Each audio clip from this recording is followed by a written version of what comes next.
Oggi, anche a seguito dell'interesse che si è acceso dopo l'uscita della serie Netflix sulla battaglia di Teutoburgo, vorrei provare a rispondere alla domanda di Nimes, che mi chiede qual era il ruolo della donna nella cultura germanica, con un focus particolare all'aspetto religioso.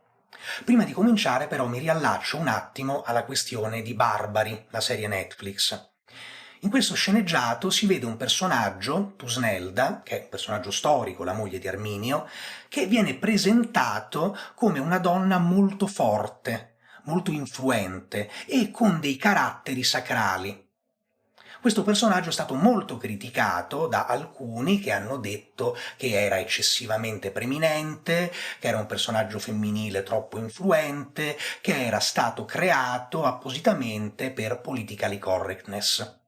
Bene, nulla di più falso, perché come ho già avuto modo di dire, questo personaggio si adatta perfettamente a quello che conosciamo della cultura germanica dell'epoca. È vero che le fonti storiche sono molto avide relativamente a Tusnelda, ne parlano molto poco, ci dicono solo che era la figlia di Segeste, un avversario politico di Arminio, che a un certo punto Arminio la rapisce o ne organizza una sorta di falso rapimento, che la sposa e che poi Tusnelda gli dà un figlio. Non ci dice nient'altro la storia di questo personaggio, non lo approfondisce ulteriormente. Però, appunto, tutte queste caratteristiche che le vengono attribuite nello sceneggiato, pur romanzando il personaggio, sono coerenti con il contesto storico e culturale. Andiamo a vedere. Tacito scrive che molti eserciti dei Germani si erano salvati dalla rotta proprio grazie all'intervento delle donne. Proprio quando i guerrieri avevano cominciato a tentennare, ad abbandonare la loro posizione nello schieramento e a ritirarsi, le donne germaniche, le mogli, le figlie, le madri dei guerrieri, si erano interposte tra i combattenti in fuga e la via della salvezza e fisicamente a calci li avevano rispediti a combattere. Questo era possibile anche perché le donne normalmente seguivano gli eserciti nei loro spostamenti, sia che si trattasse di realtà germaniche migranti, che quindi si muovevano con tutta la famiglia, sia che si trattasse di spedizioni militari, perché in quel caso, così come per la realtà celtica, alle donne era demandata tutta l'area relativa alla logistica e quindi dovevano seguire gli uomini quando si muovevano per le spedizioni militari. Probabilmente Tacito, quando fa questi accenni, si riferisce a episodi delle guerre cimbriche. Noi sappiamo da molti altri autori che ad Acque Sextie e a Vercelle i primi sbandamenti degli eserciti germanici vengono proprio scongiurati dall'intervento delle donne, che colpiscono addirittura i loro mariti, i loro compagni, i loro figli con le armi a mani nude, li insultano per costringerli a tornare a combattere i romani. Se da un punto di vista materiale abbiamo spiegato perché, come era possibile una cosa del genere, il fatto che comunque accadesse significa che da un punto di vista culturale la donna germanica doveva godere di una certa influenza. Tacito, d'altra parte, lo sottolinea, continuando con la sua descrizione del rapporto dei germani con la figura femminile, dice che per i germani tutte le donne erano provviste di un particolare collegamento con il mondo del divino, con la sfera del sacro, con la sfera del magico anche, e che quindi i loro consigli erano tenuti in gran conto. D'altra parte, in tutti gli autori classici, quando si esplora la sfera sacrale del mondo germanico, una cosa che risalta è la presenza di figure sacerdotali e sacerdozi che sono praticamente solo femminili. Il primo che ne parla è Posidonio, riportato da Strabone, che ci descrive in maniera molto dettagliata le sacerdotesse germaniche, precisamente quelle dei Cimbri. Ci dice che avevano capelli grigi, vestivano abiti bianchi, indossavano anche dei mantelli di lino finissimo, appuntati sulla spalla da una fibula, Alla vita portavano delle cinture di bronzo e infine erano aduse a camminare scalze.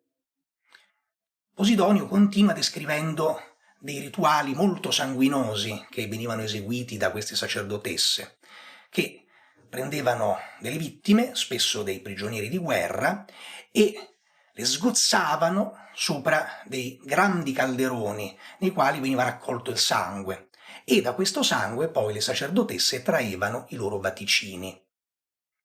Delle figure analoghe, forse, sono riconoscibili anche nella cronaca di Giulio Cesare. Nel libro primo del De Bello Gallico, Cesare, quando parla dei suoi scontri con il principe germanico dei Suebi Ariovisto, dice che il suo avversario scende in battaglia sempre secondo quanto gli viene consigliato dalle matres familiae dei Germani, le madri di famiglia.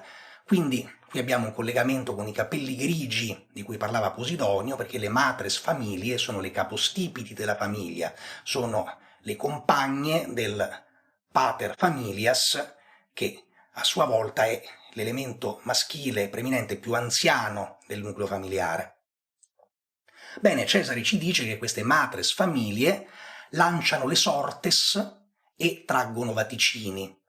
Lanciare le sortes era una pratica che era comune in tutto il mondo indoeuropeo, bene o male, e si trattava di trarre degli auspici lanciando delle tessere che potevano essere lignee oppure di osso, e da come cadevano per terra trarre appunto dei pronostici, oppure dice che semplicemente traggono degli auspici.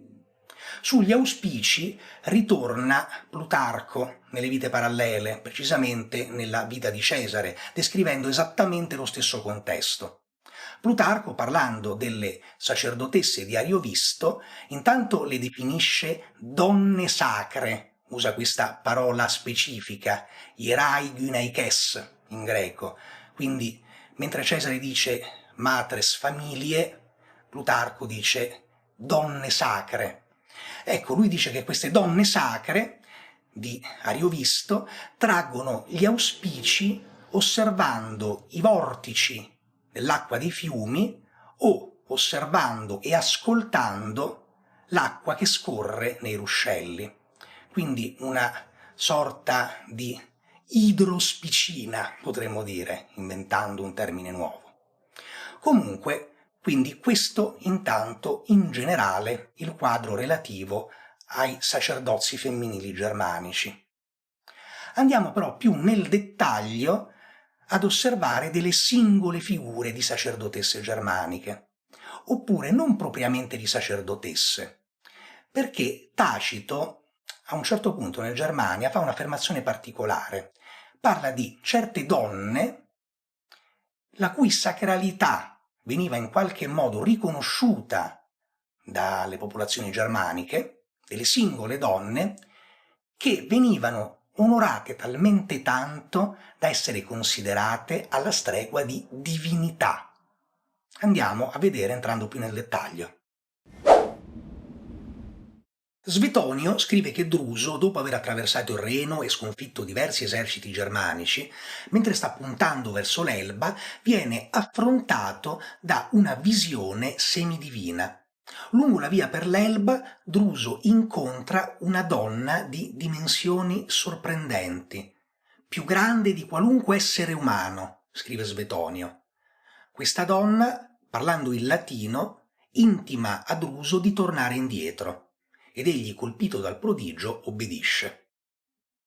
Ora, al di là degli elementi evidentemente allegorici del racconto di Svetonio, questa donna gigantesca è chiaramente un'incarnazione, una rappresentazione della Germania che si contrappone all'invasore romano, ecco, al di là di questi elementi, potremmo però comunque cercare di identificare in questa figura non solo un'allegoria, ma anche un personaggio storico realmente esistito.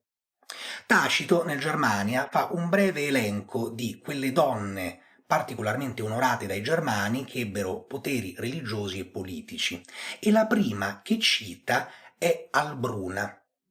Di Albruna noi non sappiamo nulla, se non che il suo nome che è riportato oltretutto con diverse diciture nelle copie trascritte del Germania. Leggiamo un'albrina, leggiamo un'aurina, ma i linguisti hanno ricostruito albruna poiché avrebbe senso legandolo alla lingua germanica, legandolo a due termini, alv, che significa elfo, e run, che ritroviamo in runa, rune, che significa mistero, segreto, ma anche conoscenza. Quindi Albruna sarebbe colei che ha la conoscenza degli elfi, colei che conosce i segreti degli spiriti. Quindi nuovamente una figura con dei caratteri religiosi. Appunto di lei non conosciamo nient'altro se non il nome, però facendo dei confronti cronologici con le altre figure di cui poi parla Tacito, forse potrebbe essere sovrapponibile con questa figura femminile incontrata da Druso. Un'altra figura femminile germanica, sempre citata da Svetonio, è una profetessa dei Catti che si accompagna a Vitellio e che dice a Vitellio che il suo impero sarà sicuramente lunghissimo se riuscirà a sopravvivere alla madre. Da questa profezia, da cui una serie infinita di tentativi di Vitellio di uccidere sua madre nei modi più strani. Ma quello che a noi interessa qui di nuovo è una donna di rango germanica con caratteri sacrali che si accompagna a un uomo di potere e lo consiglia. Sicuramente però la figura più famosa di questo tipo è un'altra di poco successiva, Velleda, o Veleda perché è presente con entrambe le diciture. Partiamo dal nome. Il nome Veleda non è germanico, ma è celtico. Questo non deve stupirci però, perché esattamente come oggi in Europa, ma in tutto il mondo, ci sono persone che portano nomi anglosassoni, poiché la cultura americana è recepita come una cultura vincente, allo stesso modo per un periodo i germani recepiscono la cultura celtica come una cultura vincente e allora scelgono sovente nomi celtici. Il nome Veleda prende dalla radice celtica vel, che significa vedere, nel senso più ampio del termine però, in questo caso evidentemente nel senso di seconda vista, di vista del futuro. Tant'è che è una radice che è presente anche nel nome dei Vati, quella casta che faceva parte dei Druidi e che era dedita appunto alla mantica, piuttosto che nei loro corrispettivi irlandesi, che sono detti Filid, ma la radice etimologica è sempre la stessa, sempre questo bel vedere. Perché è famosa Veleda? Perché la conosciamo? Perché è la profetessa che predisse le vittorie della ribellione degli ausiliari batavi. E forse più che predire la ribellione, oltretutto, forse la fomentò anche. Cerco di riassumere brevemente l'evento storico. I Batavi erano una tribù germanica che risiedeva grosso modo nell'odierna Olanda e che durante tutto il primo impero vengono reclutati in maniera massiccia dai romani per costituire delle corti ausiliarie. Le corti dei Batavi erano rinomate per essere molto disciplinate ed essere anche contemporaneamente molto battagliere. Vengono impiegate ad esempio in Britannia e alla battaglia di Montegraupio, dove Agricola si confronta con i Caledoni di Calgaco, il lavoro sporco, più che legionari, lo fanno gli ausiliari batavi, ingaggiando i Caledoni e massacrandoli. Dunque degli elementi molto proattivi del mondo militare romano, per quanto ausiliari. Bene, dopo aver servito in Britannia, un principe batavo, Giulio Civile, che evidentemente dal nome doveva possedere la cittadinanza romana, torna in patria, ma lui e il fratello vengono arrestati e accusati ingiustamente di tradimento. Il fratello di Giulio Civile, del quale non conosciamo il nome, ma che evidentemente non aveva la cittadinanza romana, viene ucciso sul posto, mentre Civile, che gode di cittadinanza romana, viene mandato in catene a Roma per essere giudicato. Se non che proprio in quel momento storico cade l'impero di Nerone, c'è un momento di instabilità e Giulio Civile viene liberato. Torna faticosamente verso la Gallia e la Germania, ma viene nuovamente arrestato e nuovamente accusato falsamente. Alla fine viene scagionato, ma comunque tra la morte del fratello e questi due arresti, certo ormai se aveva mai nutrito affetto per Roma, questo ormai non doveva più essere. Oltretutto, Tacito riporta che proprio in questo periodo vi sono diversi screzi tra le truppe legionarie e quelle degli ausiliari batavi. Cita addirittura due episodi nei quali, partendo da un diverbio, si passa a una rissa che rischia di diventare una piccola battaglia in ben due casi, battaglia che viene sedata sul nascere, però che evidentemente mostra un clima enormemente teso. In questo clima così teso, Giulio Civile decide di portare avanti una vera e propria ribellione. E questa ribellione, appena scoppia, riceve immediatamente l'appoggio sia di popolazioni germaniche indipendenti, tanto dell'Olanda quanto della sponda orientale del Reno, quanto l'appoggio di realtà gallo-romane e della Gallia belgica che vedono l'opportunità di scuotersi di dosso, scrollarsi di dosso il dominio di Roma e addirittura teorizzare un imperium galliarum alternativo a quello romano. E Velleda in tutto questo? Velleda in tutto questo gioca un ruolo cruciale. Lei appare come consigliera di Giulio Civile, forse è stata addirittura lei a consentire a Civile di avere l'appoggio delle tribù germaniche a est del Reno, e appare anche con molte altre prerogative. Ad esempio, quando i Batavi ribelli circondano la città di Colonia Agrippina, l'odierna Köln, Colonia in Germania, e sono titubanti se devastarla o meno, uccidere gli abitanti, alla fine decidono, per sancire una sorta di patto, di alleanza, una sorta di tregua, di trattato con la città, poiché anch'essa è abitata da germani oltre che da romani, e quindi massacrarne gli abitanti, che sono anche in molti casi figli di coppie miste, non sarebbe opportuno, sarebbe politicamente scomodo. Ecco, in questo caso il trattato viene in qualche modo garantito dalla figura di Velleda, quindi non solo una consigliera, non solo una profetessa, ma anche una figura in qualche modo con una valenza giuridica.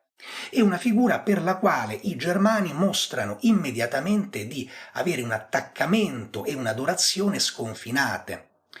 Quando viene sconfitto il legato di Castravetera e viene distrutto il suo contingente, Castravetera e l'odierna Xanten, il legato viene preso, catturato dai germani e spedito in dono come schiavo a Veleda.